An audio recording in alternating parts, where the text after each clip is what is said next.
Right off with a couple comments about the two bills that I'll be signing today. So as you know, when we came into office, we committed ourselves to transformative leadership. And specifically, that means looking at how we can afford to live in Hawaii, how our working families can afford to live in Hawaii. We call it our GAP plan, or the Green Affordability Plan. The legislature passed phase one, or part one, in the first year, which was extremely helpful, but they sure gave us a tremendous whopper of a tax break now for working families, and this is the transformative moment we've been waiting for. I'll also be addressing a significant change after many years of how we tax healthcare services. Again, I'm very grateful to our legislative leadership, and we're going to dive into both of these. So this is the largest tax break that we've had in history for our working families. Let's go to the next slide. So as you know, GAP 2 builds on GAP 1. These were the changes that we had to have because we've seen an exodus of people who are living paycheck to paycheck. We've seen an exodus of those individuals going to the mainland, working families because they just can't afford rent.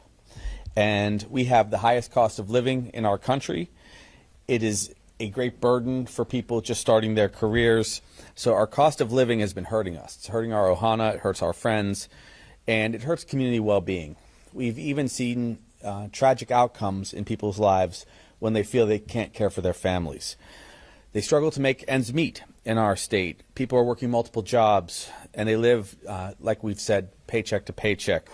44% of all of our state are ALICE families, which means asset limited. 63% of all Hawaiian families fall into that category. And with the recent inflationary pressures on people, it's been even more difficult. So this had to happen. We had to cut taxes for our people. You can see that was a graph right as I was getting started. I'd like to note that my bald spot was the same size then as it is today. So the job is not affecting me negatively. I'm very proud to say. Had we not passed this bill, though, all gone. And you can see that what we have to do is we have to expand the tax breaks for people that are working the hardest. Let's take a look at what this does. Okay, let's go to the next slide, please. So it's a partnership that we have with the legislature. This will provide historic breaks for individuals that are working, like I said, mostly under $112,000 for families.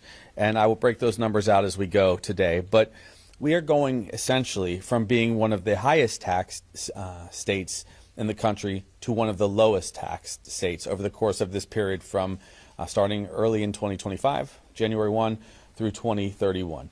That should be the take-home message. And you'll see that in our, let's see, first this slide will show you the amount of tax breaks, which is quite extraordinary. This shows how the standard deduction rises very precipitously. And when you think about where the kind of the center of the curve is to help families, it really is heavily weighted towards people, like I said, from very modest income, under $30,000 a year, up to about $112,000. It is a $5.6 billion tax reduction between now and 2031, and it's a 70% decrease, 70% decrease in income tax for working families. 40% now of our taxpayers will pay zero state income tax, up from 25%. So this is about equity. Now, people are going to ask, how can we afford this? The fundamentals are this. Individuals who are working paycheck to paycheck will spend every single dollar on local businesses, on their rent, on cars, on their health care needs. They will spend it here for their families, for school books for their children. They will all spend it right here at home. Individuals who make many millions of dollars, God bless them, we're excited for them, but they already have enough resource to maintain their needs. Individuals who are in a more modest situation are trying to pay rent. So that's how this is going to stimulate our economy. And one thing that I'm appreciative of is that in this particular case, we have people with much more conservative tax ideology meeting individuals with more moderate or even sometimes left of center political ideology, all coming to agree that we can help our families with this tax burden cut. And let's take another look at the next slide.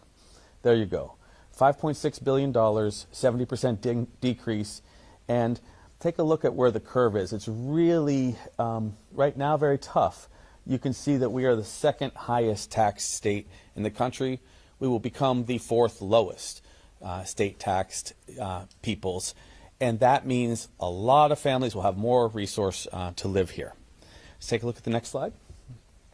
Now, this is where the tax burden falls the greatest. It really transforms what we're doing for people. And the focus has been on working families more than anyone else. You'll see that, of course, higher income taxpayers always pay a larger share of the income tax. People make a lot more money. And in my experience, in talking with families that are doing better, they're happy to see their next door neighbors be helped. That is very important. We are in Ohana, after all. So I want to thank people for their work on this. I'm going to also go into another couple of comments. Let me see if I got one or two more slides. Yes. Okay, so as you can see, we're helping local families, and our legislators are going to dive into some of the additional details. There's been another great challenge we've had in our state, which is finding enough healthcare providers for our local families, particularly those who are on Medicare or Medicaid. Why is that? Having been a physician for, 25 years in our state, essentially, we can't generate enough resource often to care for all of those individuals who are on Medicaid. Back in the day, we had 252,000 individuals on Medicaid.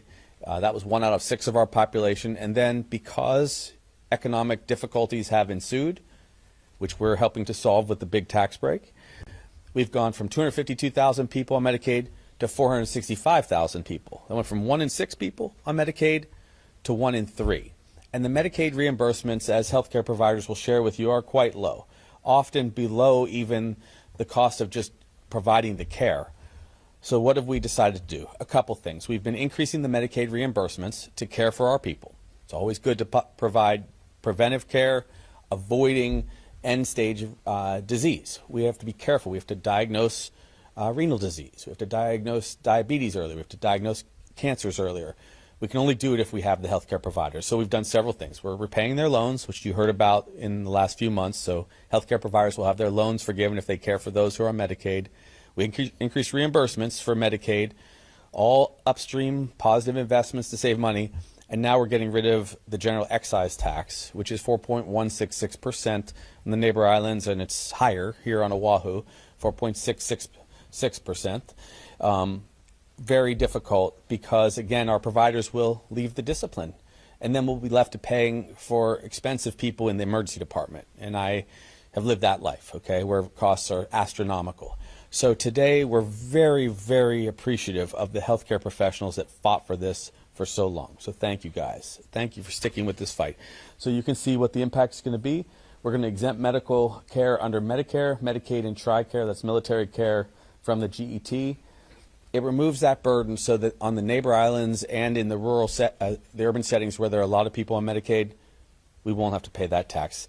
That's going to bring more providers to our people. It's super important. And I think that you will see that Hawaii has always been the health state. We have the healthiest outcomes. But now we're going to actually see a big surge in the number of providers we have with that trifecta of action. So big tax breaks so people can afford their copays, afford their health care, afford their rent, and some stimulus by getting rid of this tax, which has been pretty burdensome on the services we care about delivering most. One more slide, I think. Okay, that's just a mahalo slide to all of you and all the state for understanding that these are fundamental changes. And now, before we even get to the large question of can we afford this, I want you to understand what the real philosophy is here. The philosophy is the more we support people, the more resources they have, the less they will be reliant on programs like Medicaid and social programs, which can be very expensive. I shared with you we went from 1 in 6 people to 1 in 3 people on Medicaid. As we support them, as we support people's quality of life and their ability to pay and to survive on their own, a lot of those other programs will see cost savings. So we're being smart about this. We will work with the legislature going forward to make sure the budget is right fit. Of course, we do that every single year, but this has been a long time coming for our people. We put affordability first, and we put our people first. Aloha.